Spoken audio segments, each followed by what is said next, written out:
Welcome to After the Flag in Qatar, where we're here for the season opener of MotoGP 2016 at the Losail International Circuit. And what a highly anticipated race it was. New electronics, new tyres, same fuel for everyone. It was set to be a close one. Well, let's take a look at the race highlights and see if it was. Welcome aboard, ladies and gentlemen. It's the 2016 MotoGP World Championship. We are racing. Great start from pole position by the world champion Jorge Lorenzo. Oh, Andrea Iannone's down. He's crashed out of second place. The world champion has made his move, then Lorenzo leads this Qatar Grand Prix. Marquez is really lining up Dovizioso. It was actually where he can get past him. Here they come. Dovizioso roars past Marquez.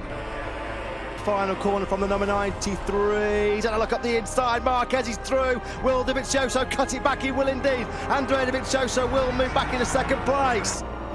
Jorge Lorenzo wins here in Qatar. Andrea Dovizioso survives to take second place. Marquez on the podium in third. Valentino Rossi in fourth place. And Lorenzo's victory was largely down to a big gamble that he took at exactly this position on the grid with this tyre. You see the softer option Michelin rear. He had first gone out with the harder option front and the medium option rear, but had decided after warm-up that maybe that harder option tyre won't be right, and in these evening conditions he said, right, let's do a last-minute switch. But interestingly enough, on his sighting lap, as he was coming round, he noticed a lot more engine braking, of course, because this rear is a lot stickier. So when he came to the grid, you actually saw a little bit of panic, him discussing with the mechanics and especially with his data technician, look, we need to make some change. You need to lower the engine braking for me. An awful lot going on, a big pressure environment, but as you saw, it all ended happily with a kiss. Now, let's hear from the top three. I was surprised, but I was sliding so much, but at the same time very smooth, very concentrated, no mistakes, and that's why even with the pressure that I have from Dovizioso, always 0.4, 0.3, 0.5, I didn't get nervous and I keep riding better and better. One image is have more value than a lot of words, no?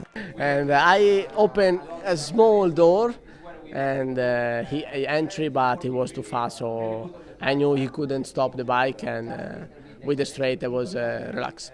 I know that even like this, I say 95% I will arrive third on the final line. But even like this, I push my 100% and I try on the last corner for check what happened. If on Wednesday on the press conference you told me you will finish third on the podium, I would sign, no? Well, for fourth place man Valentino Rossi, it'll be another chance in Argentina with these two bikes to try and get onto the podium. He ruled the choice maybe to not go onto the softer option like Jorge Lorenzo did.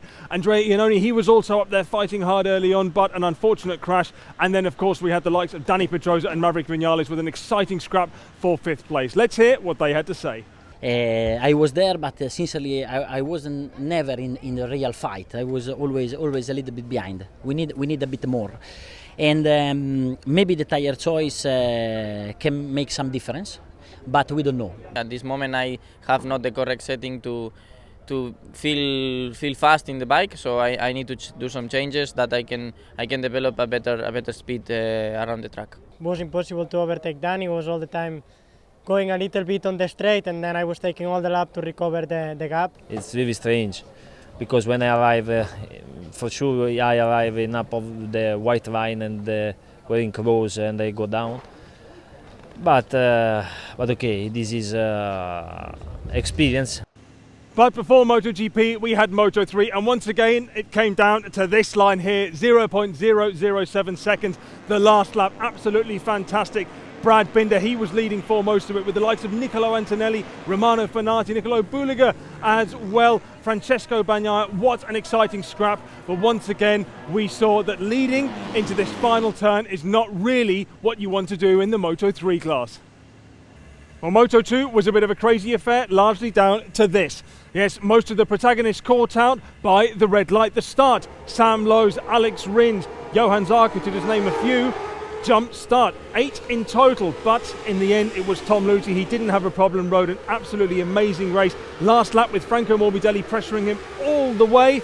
Luthi holding strong. Didn't actually know that Morbidelli was also one of the guys to be penalised for a jump start, though later on. Ending up on the podium, Louis Salom. Fantastic day for the Spaniard, as well as Simone Corsi. So that's it from Qatar. I think you can say 3 races that really had almost everything. But be sure to join us again in 2 weeks' time in Argentina.